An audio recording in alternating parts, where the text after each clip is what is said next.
I'm waiting for Ryder Hesjedal to call on the first rest day of the Tour de France. Hey, Amy. Hey, Ryder, how are you doing? Yeah, not too bad. How much good did a rest day do after yesterday's tough stage and let alone having a cracked rib? Yeah, rest day is always welcome of the tour, but after this last weekend, certainly yesterday with the tactic we chose and what we were able to actually do out there, real nice to be able to enjoy it today and take a break. Yeah. What'd you do today? Not too much. That's usually the program.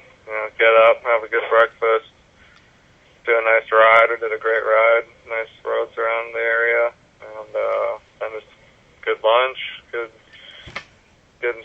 nap, good massage, and that's about it. Sounds like a great day. Well, yesterday was a great day. You mentioned it. I mean, it was a perfect example of how cycling is a team sport, which everyone always says, and yesterday was a great example.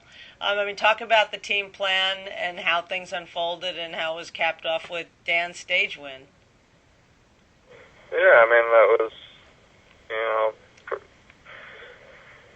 I think stage 8 was pretty straightforward in the sense of how it would unfold and really let everyone just ride, a classic kind of GC stage with the mountaintop finish, but always looking to stage 9 was, really one that was open and one that could, I think be affected with a real focused effort and, certainly with the team that we brought here. So I think it was always kind of marked out for us, regardless of where we were, regardless of where anyone was after stage 8, that we would really try and utilize our strength and just push the race there based on the profile and the day. So that was the plan to really just, everyone go all in and force the race as much as possible with an eye on Dan for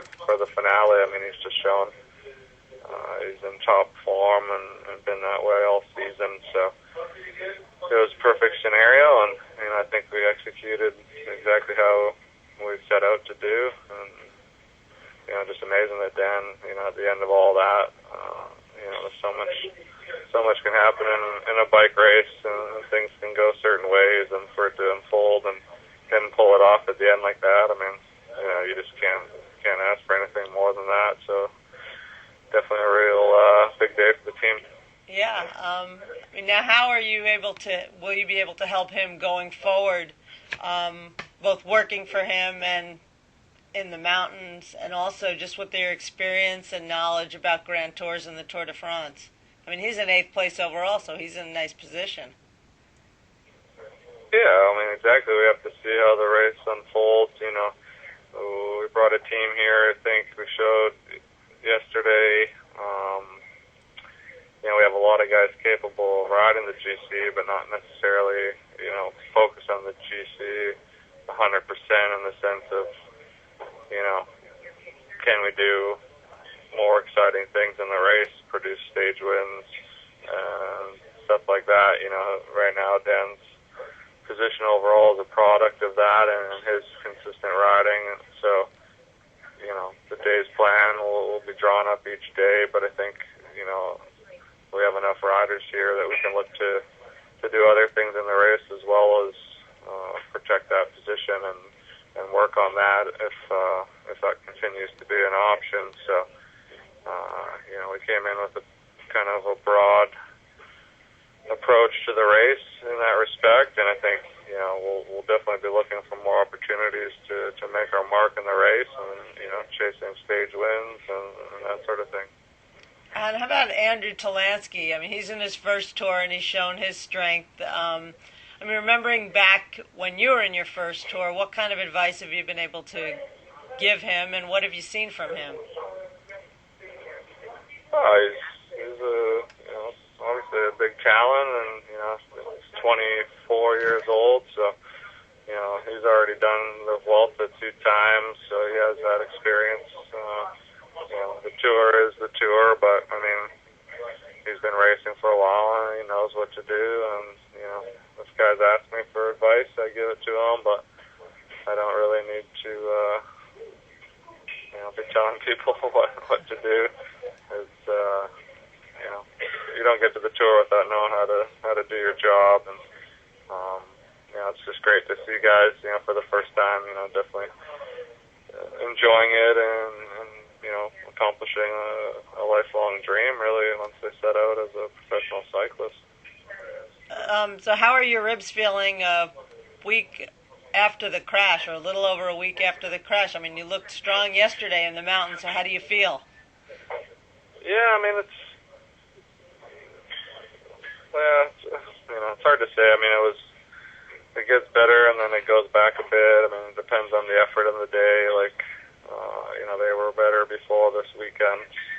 But, I was able to, I think, ride well yesterday and show myself. And, that's all I'm really thinking about right now. I'm trying not to think about the ribs so much. But, I think it's definitely improving based on racing the Tour de France every day.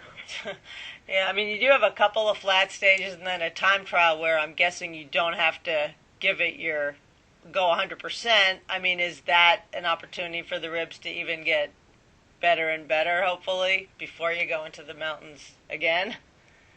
Yeah. I'd like to think that, but I don't know.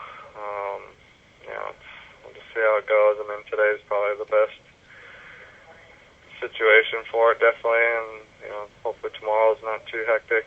And I don't see any reason for me not to try and recover and push it in the time trial, certainly in the TT position on it. So we'll just see how it goes.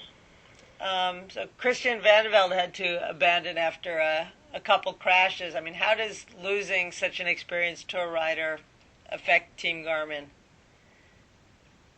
Well, I mean, it's obviously disappointing. Everyone's, feels for Christian and wishes that wasn't the case. I think we showed, our strength and still being able to, to rally and do the job, especially yesterday. So I know he would have wanted to be there and be a part of that. I mean, that's his favorite thing. So I know he was watching and enjoying it, and just hope that he's healing up well and taking care of himself. Yeah, you guys shared some great memories, especially supporting each other in some grand tours, right? Oh yeah, we're very close friends. So. Yeah, I saw a couple people dressed as Mounties on the side of the road. Have you seen many Canadian fans? Do you see those guys? Yeah, I've seen the Mounties. There's been incredible amount of Canadian flags out there and fans. So it's great. But yeah, definitely noticing a lot. So yeah, both Swain and David had success. I mean, Swain helped the team win the TTT, and then the team had the yellow jersey, and David spent a couple hours in a break on stage 2. He's out there a long time. I mean, even though they're not on your team, I mean, are you still pleased when they have some success?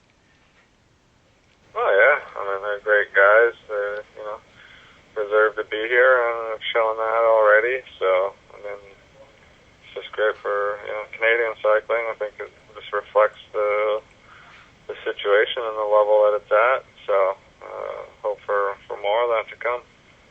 Anything you want to say to the folks back home? Just thanks for watching and supporting. It's all good. And still got a lot of racing to go. Yeah, you getting a lot of messages from people back home? Oh yeah, definitely. It's been really great. The support's just overwhelming. I mean, you want to focus on what you're doing. I don't think I even have time to see how much messages are out there. So it's real humbling, and I appreciate it. All right, so you guys heard, keep those